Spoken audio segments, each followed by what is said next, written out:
ಯತ್ಪದಂ ವೇದಸಂವೇದ್ಯಂ ಕಟಾಕ್ಷೇಣಾಪಿ ವೀಕ್ಷಿತುಂ ನ ಕ್ಷಮಂತೆ ವಿಮತಯಸ್ತಮುಪಾಸೇ ಶ್ರಿಯಃ ಪತಿಂ. ಮಯಿ ಸ್ಥಿತೋ ಮದಂಗೇಷು ಸ್ವತಂತ್ರೋ ವ್ಯಾಪ್ತವಾನ್ ಹರಿಃ ಸ ವಿಷ್ಣುಶ್ಚಾಸ್ವತಂತ್ರಂ ಮಾಂ ಸ್ವೇಚ್ಛಯಾ ವರ್ತಯತ್ಯಜಃ. ಸ್ವಾತ್ಮನಸ್ತಸ್ಯ ಪೂಜಾಸ್ಯುಃ ಮನೋ ವಾಕ್ ಕಾಯವೃತ್ತಯಃ. ಮಮೈತಾಃ ಇತಿ ಕರ್ತಾರಂ ಉದ್ದೇಶ್ಯಂ ಚ ಹರಿಂ ಸ್ಮರೇತ್. ಧರ್ಮ ವಿಜ್ಞಾನ ವೈರಾಗ್ಯ ಪರಮೇಶ್ವರ್ಯಶಾಲಿನಃ ಆನಂದತೀರ್ಥ ಭಗವತ್ಪಾದಾನ್ ವಂದೇ ನಿರಂತರಂ. ಭವತಿ ಯದನುಭಾವಾದಿಡಮೂಕೋऽಪಿ ವಾಗ್ಮೀ ಜಡಮತಿರಪಿ ಜಂತುರ್ಜಾಯತೆ ಪ್ರಾಜ್ಞಮೌಲಿಃ. ಸಕಲವಚನಚೇತೋ ದೇವತಾ ಭಾರತೀ ಸಾ ಮಮ ವಚಸಿ ನಿಧತ್ತಾಂ ಸನ್ನಿಧಿಂ ಮಾನಸೇ ಚ.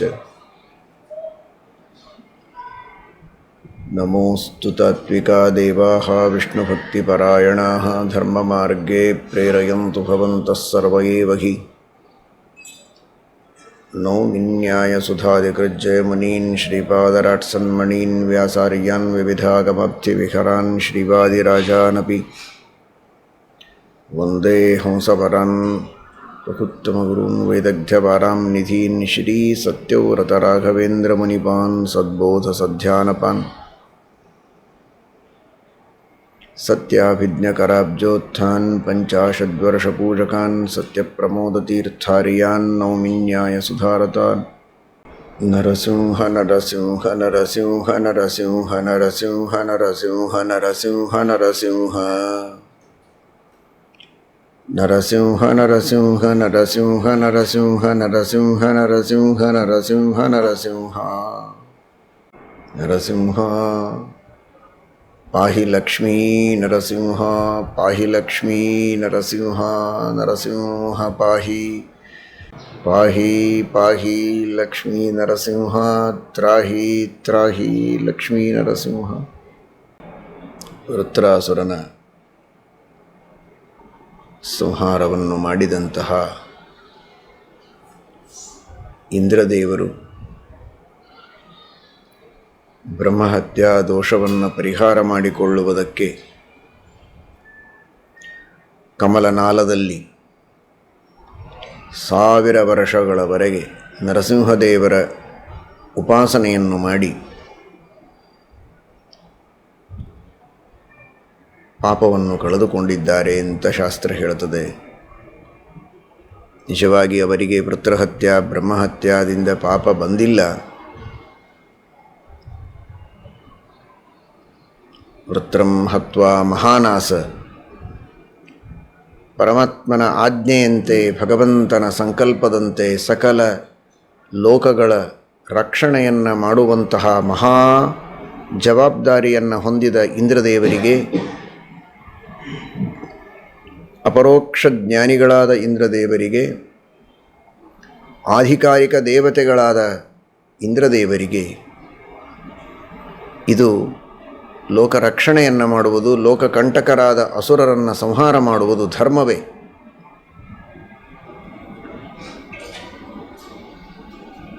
ಆದರೂ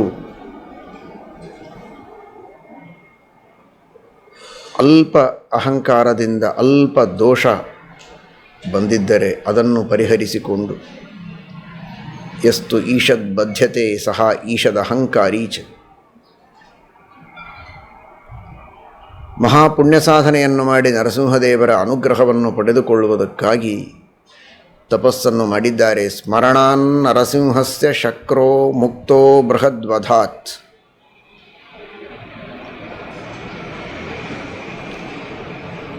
ಭಗವತ್ ಸಂಕಲ್ಪದಂತೆ ತಪಸ್ಸನ್ನು ಮಾಡಿ ಮಹಾಸಾಧನೆಯನ್ನು ಮಾಡಿಕೊಂಡು ಭಗವದ್ ಅನುಗ್ರಹವನ್ನು ಪಡೆದುಕೊಂಡು ಧನ್ಯರಾದರು ಇಂದ್ರದೇವರು. ನಿಜವಾಗಿ ಅವರಿಗೆ ಅದು ಕರ್ತವ್ಯವೇ ಆಗಿತ್ತು. ಆದರೆ ಇವತ್ತು ನಾವೆಲ್ಲ ನಾನಾ ರೀತಿಯ ಹತ್ಯೆಗಳನ್ನು ಮಾಡದಿದ್ದರೂ ಮಾಡಿದ ಪಾಪಗಳನ್ನು ಗಳಿಸ್ತಾ ಇದ್ದೇವೆ. ಪ್ರತ್ಯಕ್ಷವಾಗಿ ಯಾವ ಹತ್ಯೆಯನ್ನು ಮಾಡದಿದ್ದರೂ ದೊಡ್ಡವರ ನಿಂದೆ ಇದು ಅವರ ಹತ್ಯೆಗೆ ಸಮಾನ.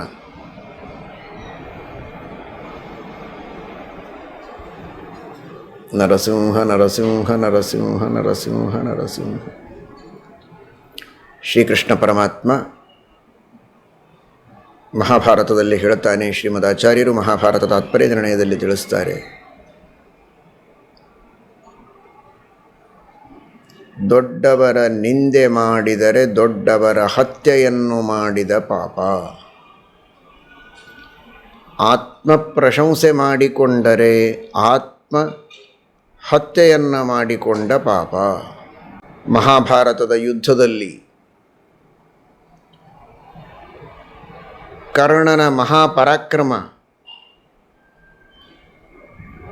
ಆ ಕರ್ಣನ ಶೌರ್ಯ ವೀರ್ಯಗಳು, ಅವುಗಳನ್ನು ತಡೆದುಕೊಳ್ಳಲಾಗದೆ ಯುಧಿಷ್ಠಿರ ಧರ್ಮರಾಜ ಬಹಳ ಶ್ರಮಗೊಂಡು ಹಣ್ಣಾಗಿ ಶಿಬಿರದಲ್ಲಿ ಹೋಗಿ ವಿಶ್ರಾಂತಿಯನ್ನು ಪಡೀತಾನೆ. ಯುಧಿಷ್ಠಿರನನ್ನು ನೋಡಿಕೊಂಡು ಬರೋಣ ಅಂತ ಕೃಷ್ಣ ಅರ್ಜುನರು ಬರ್ತಾರೆ. ಅರ್ಜುನ ಒಳಗೆ ಬರ್ತಾ ಇದ್ದಂತೇನೆ ಯುಧಿಷ್ಠಿರ ಕೇಳ್ತಾನೆ, ಅರ್ಜುನ, ಕರ್ಣನನ್ನು ಸಂಹಾರ ಮಾಡಿ ಬಂದೀಯಾ ಅಂತ. ಇಲ್ಲ, ಇನ್ನೂ ಸಂಹಾರ ಮಾಡಲಿಕ್ಕೆ ಆಗಿಲ್ಲ ಅಂತ ಅರ್ಜುನ ಹೇಳ್ತಾನೆ.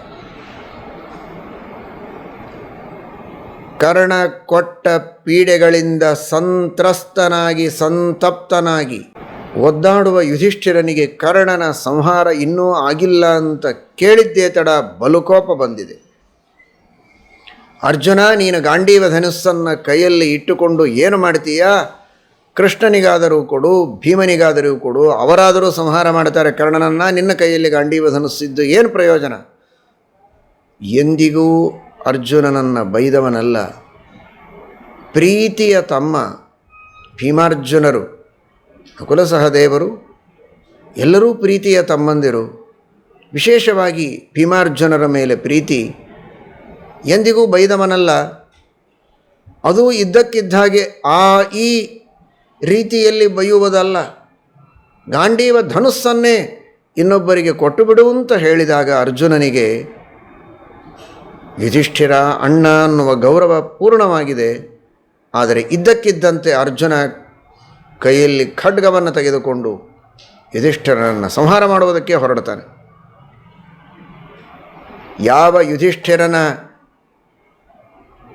ಕಾರಣಕ್ಕಾಗಿ ಯುದ್ಧವನ್ನು ಆಡ್ತಾ ಇರೋದು, ಯುದ್ಧವಾಡಿ ಯಾವ ಯುಧಿಷ್ಠಿರನಿಗೆ ರಾಜ್ಯವನ್ನು ಕೊಡಬೇಕು, ರಾಜ್ಯದಲ್ಲಿ ಪಟ್ಟಾಭಿಷೇಕ ಆಗಬೇಕು, ಯಾವ ಅಣ್ಣನ ಆಜ್ಞೆಯನ್ನು ಮೀರದಂತೆ ಇಷ್ಟು ದಿನ ಎಲ್ಲವನ್ನೂ ಸಹನೆ ಮಾಡಿಕೊಂಡು ಬಂದಿದ್ದಾರೆ, ಜೂಜಾಟ ಆಡಿ ಗಳಿಸಿದ ಎಲ್ಲ ಸಂಪತ್ತನ್ನು ಕೆಲವೇ ಕಾಲದೊಳಗೆ ಸಂಪೂರ್ಣವಾಗಿ ಕಳೆದರೂ ಆ ಯುಧಿಷ್ಠಿರನ ಮೇಲೆ ಕೋಪ ಮಾಡಿಕೊಂಡಿಲ್ಲ, ಸಹನೆ ಮಾಡಿಕೊಂಡಿದ್ದಾರೆ.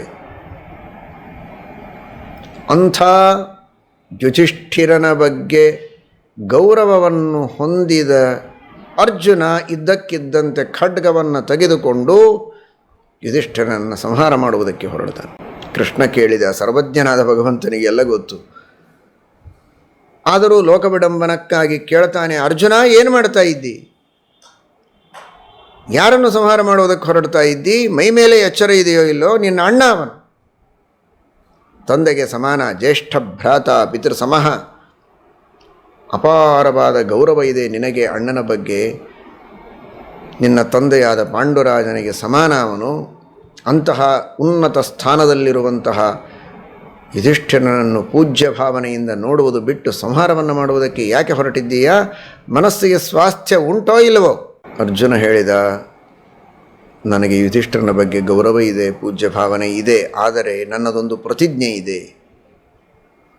ಯಾರು ಗಾಂಡೀವ ಧನುಸ್ಸನ್ನು ಕೆಳಗಿಡು, ಇನ್ನೊಬ್ಬರಿಗೆ ಕೊಡು ಅಂತ ಹೇಳ್ತಾರೋ ಅವರನ್ನು ಸಂಹಾರ ಮಾಡ್ತೇನೆ, ಅವರ ಶಿರಶ್ಛೇದ ಮಾಡ್ತೇನೆ ಅಂತ ನಾನು ಮೊದಲೇ ವಿದ್ಯಾಭ್ಯಾಸ ಮಾಡುವಾಗಲೇ ಒಂದು ಪ್ರತಿಜ್ಞೆಯನ್ನು ಮಾಡಿದ್ದೆ, ಈ ಕಾರಣಕ್ಕಾಗಿ ಅನಿವಾರ್ಯವಾಗಿ ನಾನು ಸಂಹಾರ ಮಾಡಬೇಕಾಗಿದೆ ಅಂತ.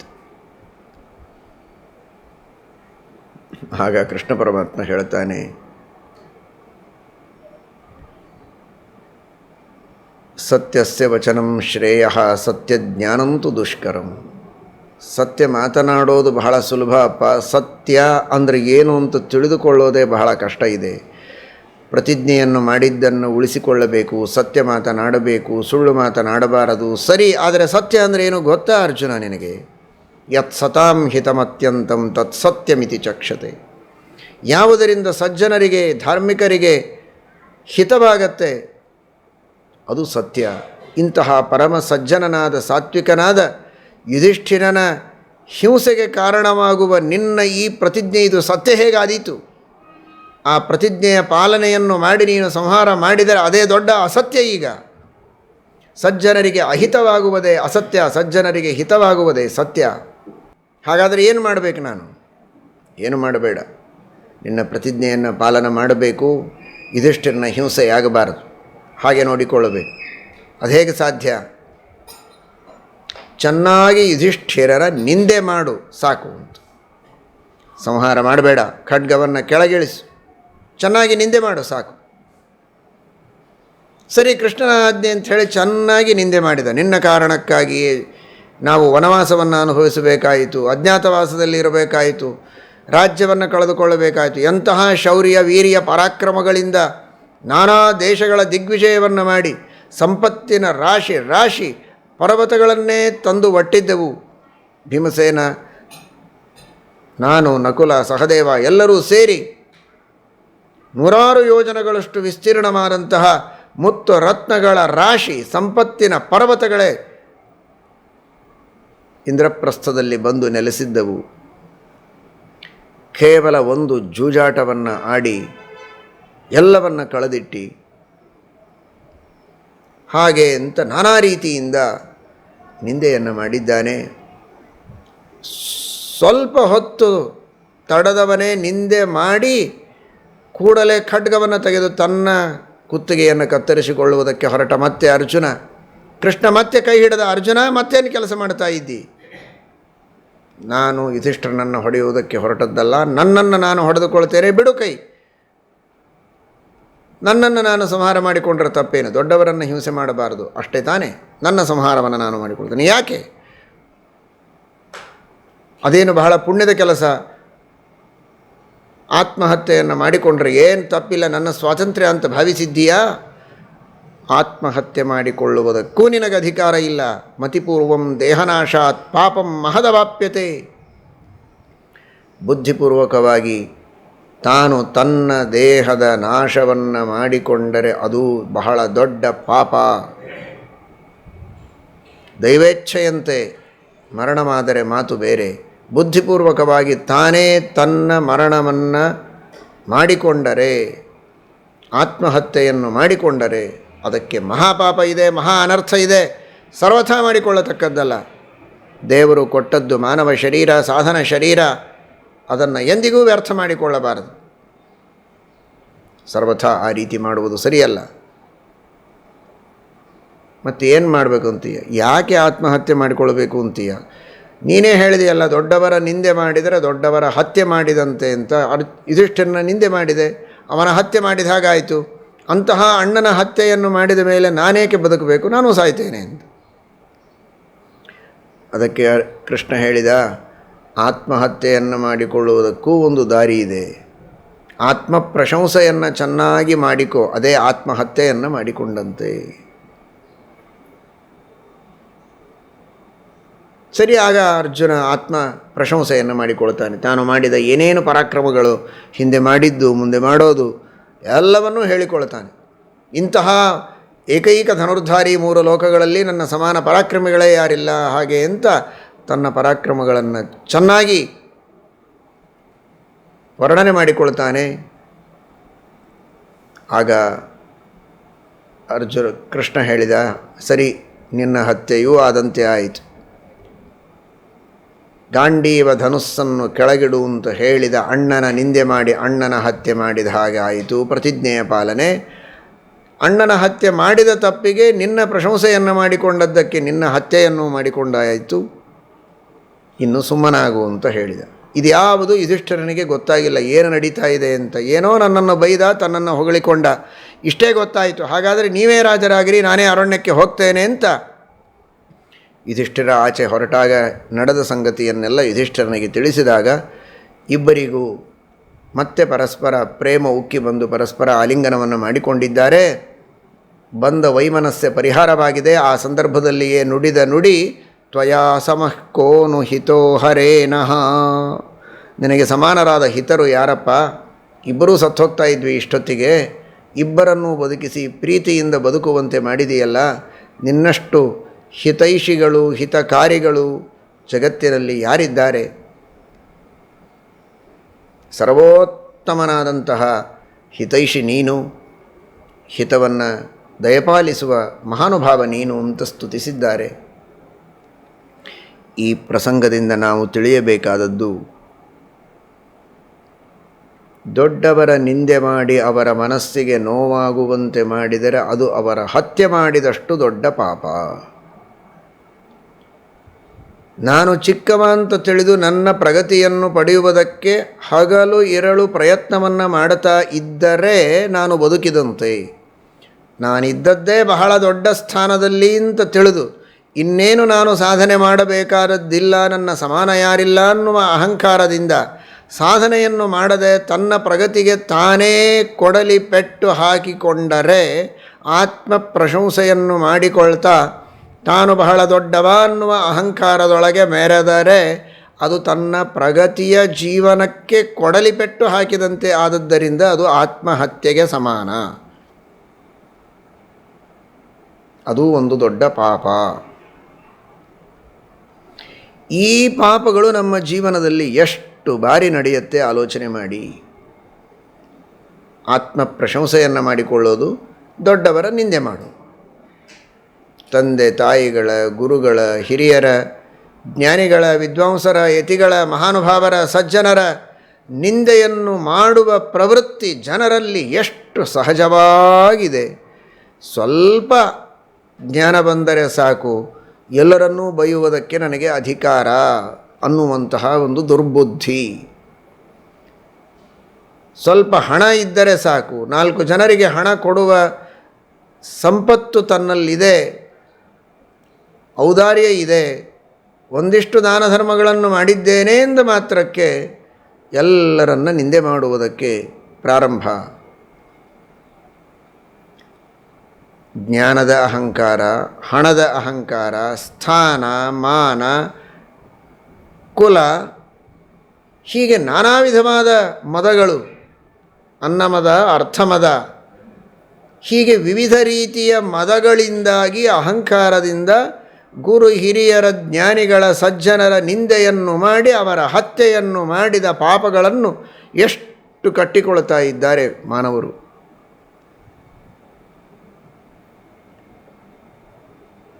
ಅಂದು ವೃತ್ರಾಸುರನ ಹತ್ಯೆಯನ್ನು ಮಾಡಿದ ಪಾಪ ನಿಜವಾಗಿ ಬರದಿದ್ದರೂ ಬಂದಂತೆ ಅನ್ನೋದಕ್ಕಾಗಿಯೇ ನರಸಿಂಹದೇವರ ಉಪಾಸನೆಯನ್ನು 1000 ವರ್ಷ ಮಾಡಿ ಕಮಲನಾಳದಲ್ಲಿ ಕುಳಿತು ಅದನ್ನು ಪರಿಹಾರ ಮಾಡಿಕೊಂಡರೂ ಸ್ಮರಣಾನ್ ನರಸಿಂಹಸ್ಯ ಶಕ್ರೋ ಮುಕ್ತೋ ಬೃಹದ್ವಧಾತ್. ಭಗವಂತನ ವಿಶೇಷಾನುಗ್ರಹದಿಂದ ಮೋಕ್ಷದಲ್ಲಿ ಆನಂದ ಅಭಿವೃದ್ಧಿಯನ್ನು ಪಡೆದರು ಇಂದ್ರದೇವರು. ಆದರೆ ನಿಜವಾದ ಅರ್ಥದಲ್ಲಿ ಅನೇಕ ಸಜ್ಜನರ ಮನಸ್ಸನ್ನು ನೋಯಿಸಿ ನಾನಾ ಸಜ್ಜನರ ಹತ್ಯೆಯನ್ನು ಮಾಡಿದಂತಹ ಮಹಾಪಾಪವನ್ನು ಗಳಿಸಿದ ಮಾನವರು ಎಷ್ಟು ಬಾರಿ ನರಸಿಂಹ ಸ್ಮರಣೆ ಮಾಡಬೇಕು, ನರಸಿಂಹದೇವರ ಉಪಾಸನೆಯನ್ನು ಮಾಡಬೇಕು, ಆ ಎಲ್ಲ ಪಾಪಗಳನ್ನು ಕಳೆದುಕೊಳ್ಳಬೇಕು ಅಂತನ್ನುವುದರ ಆಲೋಚನೆಯನ್ನು ಮಾಡೋಣ. ಎಷ್ಟು ಬಾರಿ ಮಾಡಿದರೂ ಕಡಿಮೆ. ಇಂದ್ರದೇವರೇ 1000 ವರ್ಷ ಮಾಡಿದ ಮೇಲೆ ಇನ್ನೆಷ್ಟು 1000 ವರ್ಷಗಳವರೆಗೆ ನಾವು ಮಾಡಬೇಕು? ಆ ಯೋಗ್ಯತೆ ಅಂತೂ ನಮ್ಮಲ್ಲಿಲ್ಲ.